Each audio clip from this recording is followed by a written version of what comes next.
আসসালামু আলাইকুম রহমতুল্লাহি ওবরকাতুহু।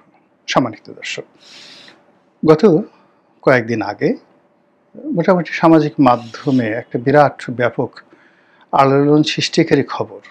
সেটি হলো লন্ডনে জনাব তারেক রহমান সাহেব হঠাৎ অসুস্থ হয়ে গেছেন। সত্য মিথ্যা পরের বিষয়। এটি যখন সামাজিক মাধ্যমে এলো, হাজার হাজার কমেন্ট, শেয়ার এবং পুরো ফেসবুক থেকে শুরু করে সামাজিক মাধ্যম তোলপাড়। খবরের সূত্র হিসেবে দৈনিক ইত্তেফাকের একটা ফটোকার্ড ব্যবহার করা হলো। এখন সমস্যা হলো যে আমাদের দেশের পত্রপত্রিকাগুলো তারা ছোট ছোট নিউজ, ছোট ছোট মন্তব্য, ছোট ছোট ঘটনা ফেসবুকে বা ইউটিউবে বা অন্য যে সামাজিক মাধ্যমগুলো রয়েছে সেখানে তারা এগুলো ব্যাপকভাবে প্রচার করে।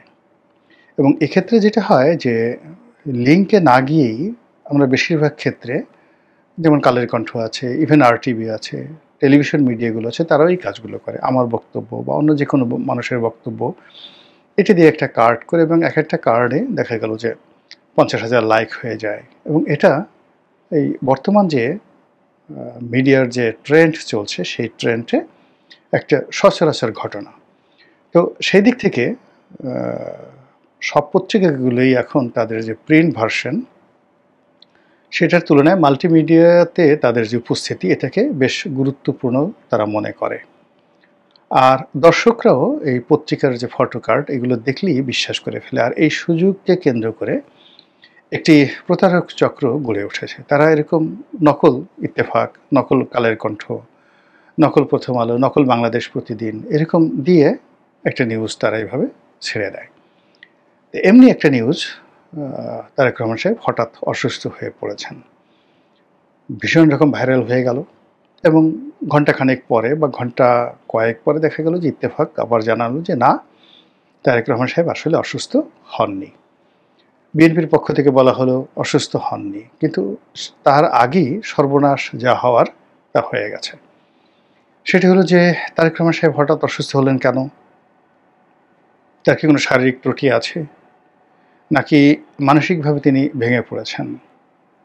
তার কি ব্রেন স্ট্রোক হয়েছে, নাকি হার্ট স্ট্রোক হয়েছে, নাকি এ ধরনের একটি খবর রটিয়ে তার যে বাংলাদেশে আসার যে তারিখ বিভিন্ন পক্ষ থেকে ঘোষণা করা হচ্ছে, খুব শীঘ্র তিনি আসছেন। কেউ বলছেন নভেম্বর মাসের 16 তারিখে বা 15 তারিখে আসবেন, কেউ বলছেন বাসা খোঁজা হচ্ছে, কেউ তার সিকিউরিটির কথা বলছেন, কেউ তার জন্য বুলেট প্রুফ গাড়ির কথা বলছেন, ইত্যাদি নানা রকম যে সম্ভাব্যতা তার আগমন উপলক্ষে করা হচ্ছে। তার প্রেক্ষিতে অনেকে বলার চেষ্টা করছেন যে তার এই মুহূর্তে আসাটা ঠিক হবে না।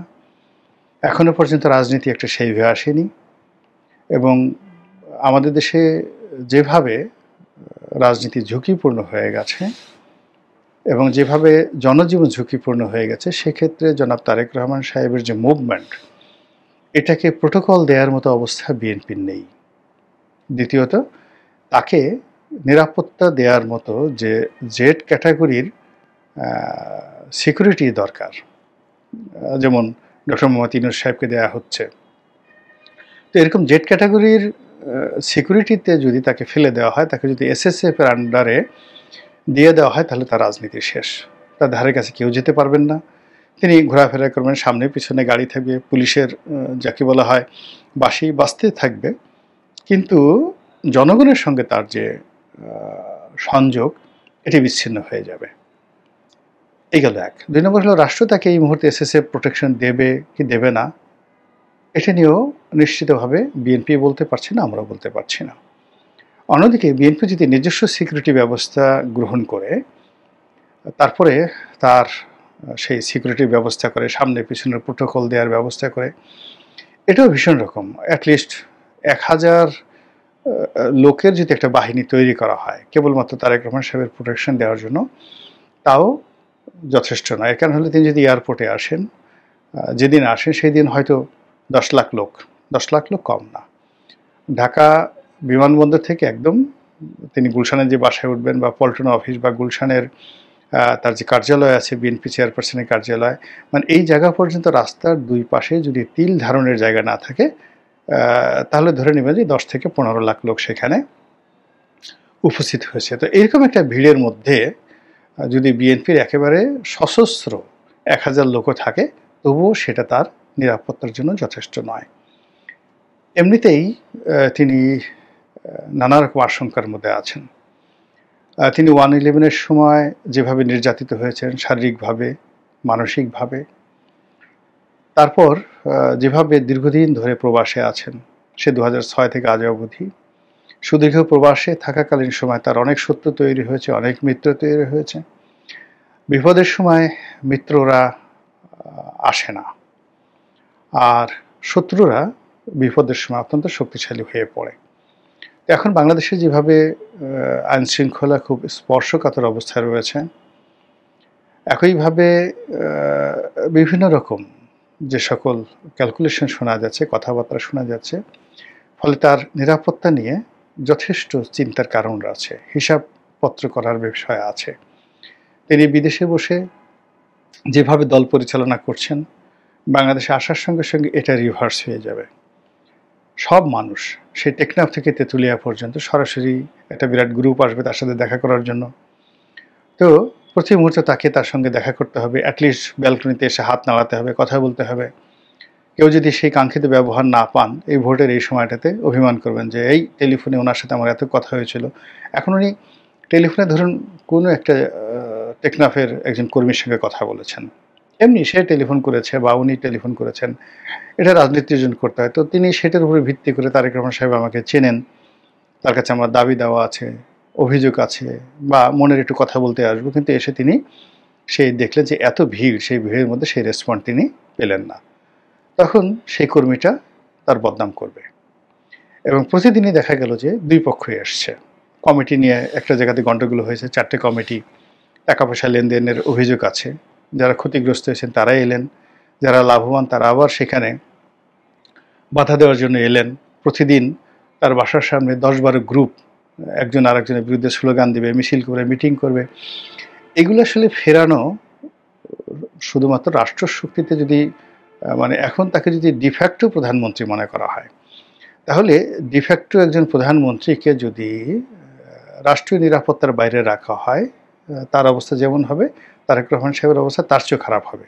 এর কারণ হলো, যেমন ধরেন ডক্টর মোহাম্মদ ইউনূসকে এখন যদি যমুনা থেকে নিয়ে তার গ্রামীণ যে ব্যাংক ভবন আছেন সেখানে তার বাসা আছে, বা তার যে গ্রামীণ সেন্টার আছে সেখানে যদি তাকে রাখা হয় এবং কোনো প্রোটোকল না থাকে, তাহলে তার জীবন যেভাবে দুর্বিষহ হয়ে যাবে, তার চেয়ে 100 গুণ বেশি দুর্বিষহ হবে তারেক রহমান সাহেবের জন্য। এর কারণ হলো শত্রু এবং মিত্র, মানে শত্রুরাও এখানে লাফিয়ে পড়বে আর মিত্ররাও এখানে এসে ভিড় করবে। এই শত্রু এবং মিত্রের মধ্যে তার পরিণতি যে রাজীব গান্ধীর মতো হবে না, তার পরিণতি যে বেনজির ভুট্টোর মতো হবে না, এটা আপনি আমি বুকে হাত দিয়ে বলতে পারবো না। ফলে তার নিরাপত্তা নিয়ে দলের মধ্যে যথেষ্ট শঙ্কা রয়েছে, যারা সিকিউরিটি এক্সপার্ট তাদের মধ্যে শঙ্কা রয়েছে।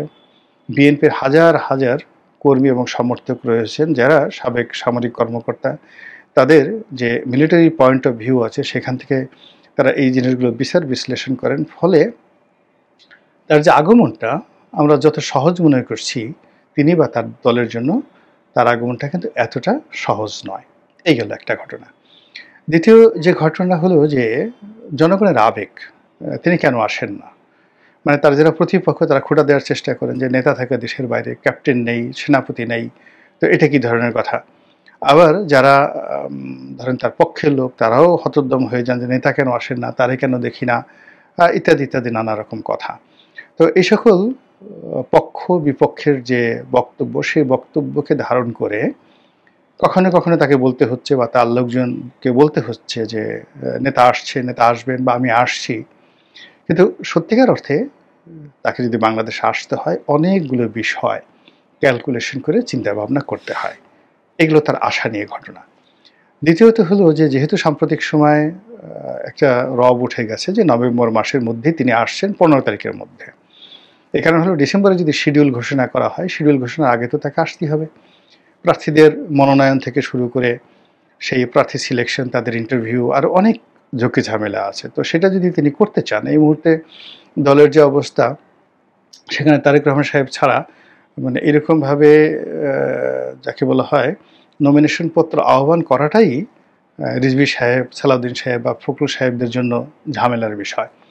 যদি লন্ডন থেকে ৩০০ প্রার্থীর নাম ঘোষণা করে দেওয়া হয় সেটা আলাদা একটা বিষয়, কিন্তু যদি ৩,০০০ মনোনয়নপত্র বিক্রি করা হয় তার মধ্যে যদি ৩০০ জনকে আবার সিলেক্ট করতে হয়, তাহলে পল্টন অফিসের সামনে ২০১৮ সনে যে দুর্ঘটনা ঘটেছিল, মির্জা ফখরুলের বাসায় ২০১৮ সনে যেভাবে প্রার্থীরা আক্রমণ চালিয়েছিল তার চেয়ে ১,০০০ গুণ অবস্থা, ভয়াবহ অবস্থা এইবার হবে।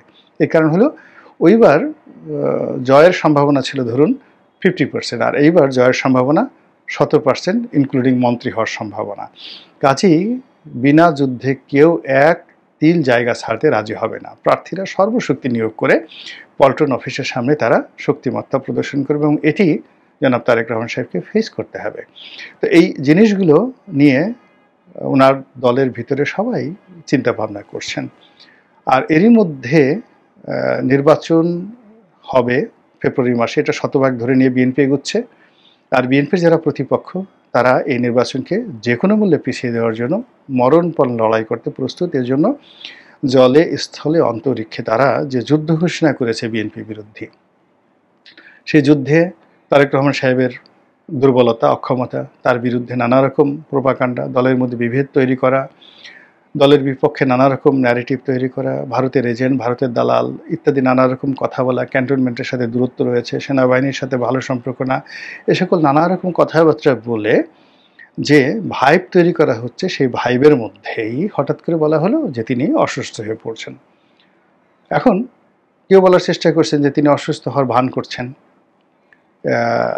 যাতে তাকে আসতে না হয়। কেউ বলছেন যে তার হার্টের অবস্থা ভালো না, তিনি এখনই অসুস্থ হয়ে গেলেন, তাহলে আগামীতে কীভাবে তিনি রাষ্ট্র পরিচালনা করবেন। কেউ বলার চেষ্টা করছেন তার উপর এত চাপ দেওয়া হচ্ছে, সেই চাপ তিনি ধারণ করতে পারছেন না। ফলে তার যে এই যে শারীরিক অসুস্থতা, সেই শারীরিক অসুস্থতার মধ্যে সবাই বিএনপিকে নির্বংশ করার চেষ্টা করছে। যে তারেক জিয়া যদি অসুস্থ হয়ে যান, কোকো নেই, বেগম জিয়া অসুস্থ, তো সেই অবস্থায় বিএনপির নেতৃত্বটা আসলে কে দিবেন, সালাউদ্দিন সাহেব নাকি অন্য কেউ?